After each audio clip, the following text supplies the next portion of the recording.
महाराष्ट्रामध्ये 18 ऑक्टोबर 2023 पासून 70,000 आशा व गटप्रवर्तक महिलांचा ऐतिहासिक संप सुरू आहे।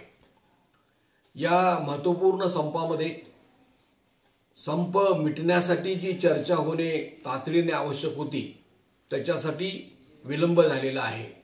महाराष्ट्र शासनाकडून विलंब झालेला आहे। हा संप सुरू होण्यापूर्वी 15 दिवस अगोदर महाराष्ट्र शासनाला आणि राष्ट्रीय आरोग्य अभियानाला संघटनेच्या वतीने कृती समितीच्या वतीने संपाची नोटीस दिलेली होती। परंतु 15 दिवस अगोदर नोटीस देऊन सुद्धा 18 तारखेपासून संप सुरू होणार होता। तो 16 तारखेला महाराष्ट्राच्या सार्वजनिक आरोग्य विभागाचे सचिव श्री मिलिंद म्हैसकर यांनी एक बैठक घेतली। बैठकीमध्ये चर्चा झाली परंतु निर्णय मात्र काहीच झाला नाही। त्यामुळे 18 तारखेपासूनचा संप सुरू झाला। हा जो संप आहे त्याचं वेगळेपण पहिल्यांदा हे आहे की आशांनी आपल्या मागण्यांसाठी एक स्वतंत्र नोटीस दिलेली आहे, गटप्रवर्तक महिलांनी दुसरी स्वतंत्र नोटीस दिलेली आहे। आशांच्या मागण्यांच्या बद्दल त्यांच्यावर जे ऑनलाईन काम लादलं जातं ते काम लादता कामा नये ही एक मागणी। त्याचबरोबर त्यांना 26,000 रुपये दरमहा किमान वेतन मिळालं पाहिजे ही दुसरी महत्त्वाची मागणी आणि दिवाळीला भाऊबीज म्हणून रक्कम मिळायला पाहिजे ही तिसरी मागणी।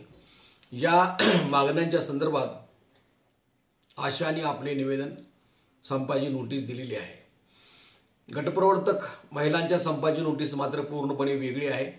गटप्रवर्तक महिलांना महाराष्ट्र शासनाकडून 2009 सालापासून त्या कंत्राटी कर्मचारी आहेत म्हणून प्रत्येक 11 महिन्याला त्यांना 11 महिन्याच्या अपॉइंटमेंट्स ऑर्डर्स दिलेले आहेत। त्या प्रत्येक ऑर्डरमध्ये त्या कंत्राटी आहेत असं नमूद केलेलं आहे। इतर जे कंत्राटी कर्मचाऱ्यांना ऑर्डर्स दिल्या जातात किंवा सेवा सरती जे आहेत त्या गटप्रवर्तक महिलांच्या सारख्याच आहेत। गटप्रवर्तक महिला म्हणजे त्याला त्यांच्या PIP मध्ये ब्लॉक फॅसिलिटर्स म्हटलं जातं, आशा सुपरवायझर्स आणि आशा ज्या आहेत त्या ॲक्रिडिटेड सोशल हेल्थ ॲक्टिव्हिस्ट याचा शॉर्ट फॉर्म म्हणजे आशा आहे।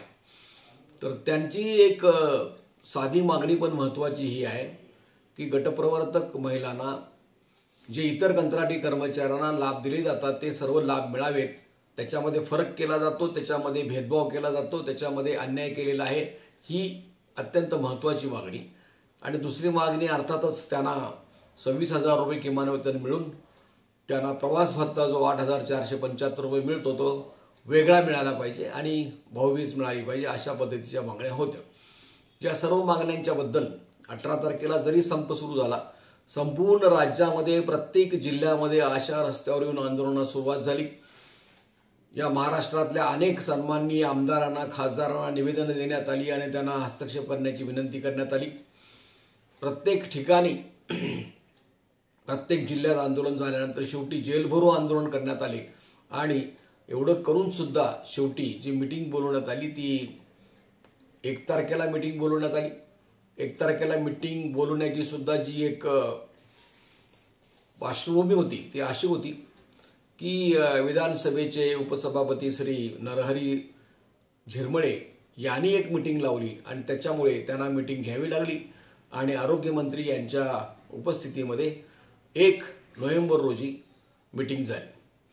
ज्या मीटिंगमध्ये चर्चा झाली, शेवटी चर्चा अंती आरोग्यमंत्री श्री तानाजी सावंत यांनी घोषणा केली।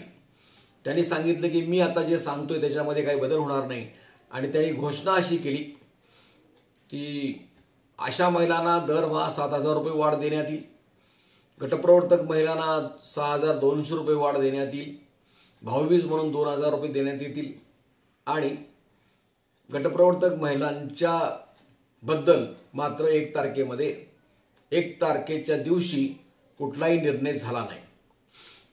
त्याने असं सांगितलं की त्याच्याबद्दलची कागदपत्र आम्हाला दाखवावीत म्हणजे चर्चा करायला आम्ही तयार आहोत अशी चर्चा झाली। त्याच्यामुळे 1 तारखेला संपाचा निर्णय काही होऊ शकला नाही।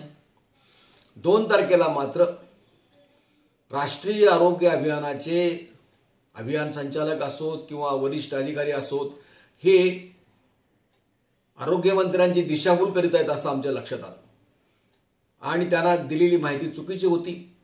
त्यामुळे 400 गटप्रवर्तक महिला 2 नोव्हेंबर रोजी मुंबईतल्या राष्ट्रीय आरोग्य अभियानाच्या कार्यालयावर 8व्या मजल्यावर त्यांनी ठिय्या मांडला।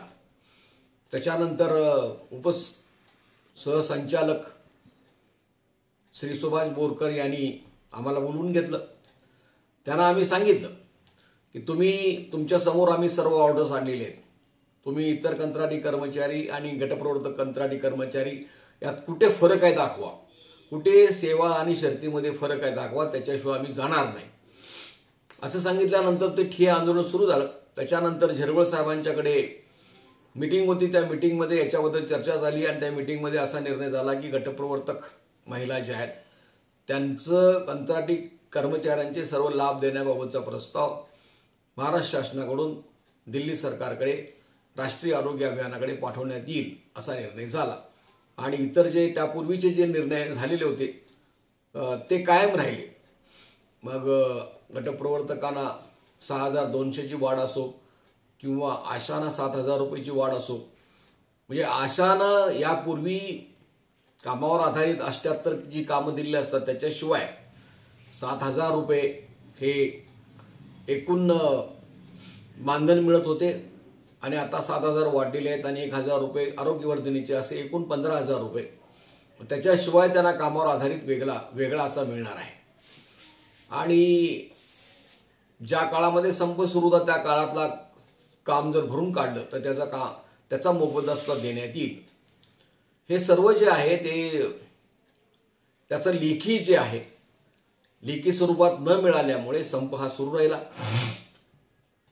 आत्ताही संप सुरू आहे, आजही संप सुरू आहे आणि याबद्दल त्यांनी अजूनही लेखी कृती समितीला कामगार संघटनेला दिलेलं नाही, ते तातडीनं त्यांनी द्यावं अशी त्यांच्याकडे आमची मागणी आहे। याबद्दल स्पष्टता अशी आहे की संप सुरू होत असताना त्या संपाच्या नोटिसा ज्या दिल्या गेल्या महाराष्ट्र शासनाला त्याच्या प्रति सर्व महाराष्ट्रातल्या आशा आणि गटप्रवर्तकांना व्हॉट्सअपद्वारे पाठवण्यात आल्या। ती नोटीस देण्यापूर्वी गटप्रवर्तकांची आणि आशांच्या सूचना काय असतील निवेदनाबद्दल तर त्या मागवण्यात आलेल्या होत्या। या सर्व विचारात घेऊन नोटिसा तयार केल्या होत्या। त्याच्यामध्ये व्हॉट्सअपवरून अनेक गटप्रवर्तकांनी अशा प्रतिक्रिया दिलेल्या होत्या की आम्हाला फक्त समायोजन पाहिजे, आम्हाला मानधनवाढीच्या विषयाशी काही देणं घेणं नाही। समायोजनचा अर्थ असा आहे की कंत्राटी कर्मचाऱ्यांचा लाभ अजूनही महाराष्ट्र शासनाने गटप्रवर्तकांना दिलेला नाही, तो पहिल्यांदा घेऊन सेवा ज्येष्ठता यादीप्रमाणे ज्या रिक्त जागा असतील महाराष्ट्र शासनाच्या आरोग्य खात्यामध्ये त्या जागेमध्ये गटप्रवर्तकांची नेमणूक करणे म्हणजेच गटप्रवर्तकांचे समायोजन होणे असा अर्थ होतो। त्यामुळे या प्रश्नाबद्दल आजपर्यंत 2009 सालापासून ते 2023 सालापर्यंत 15 वर्षे जवळजवळ होत आली, याबद्दल महाराष्ट्र शासन नकारात्मक भूमिका घेत होती, या प्रश्नाला उत्तर देत नव्हती। पहिल्यांदाच या संपामध्ये हा प्रचंड विजय आहे।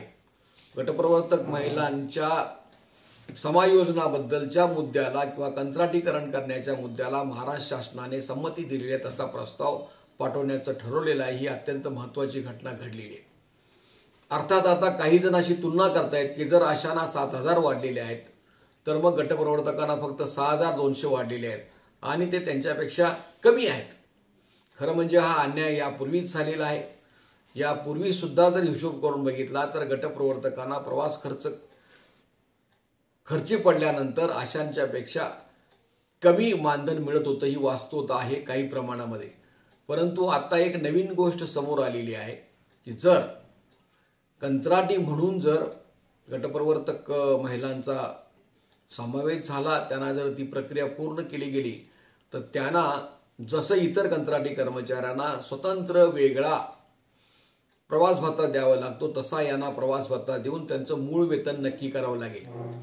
आणि मूळ वेतन सध्या जे आहे ते मूळ वेतन जी कॅटेगरी आहे, ज्या कॅटेगरीमध्ये आशांच्या योजनेमध्ये BCM आहेत, BCM ना 20 ते 21,000 रुपये पगार आहे आणि तो पगार आणि त्यांना जसा प्रवास भत्ता मिळतो तसा आत्ता यांना 20 गावांना भेटी देण्यासाठी जो प्रवास भत्ता आहे तो धरल्यास एकूण त्याची बेरीज 28,000पेक्षा जास्त होते। त्यामुळे ही जी गोष्ट आपण कबूल करून घेतलेली आहे त्याच्यामधून जी गोष्ट पुढे घडणार आहे ती आपण विचारात घेणं आवश्यक आहे. अन्यथा भावनावश होऊन चुकीचा हिशोब करून त्या मागण्यांच्या बद्दल आपण तसं विचार करता कामा नये. ही गोष्ट आपण लक्षात ठेवली पाहिजे आणि त्या दृष्टीने आपला प्रयत्न आहे.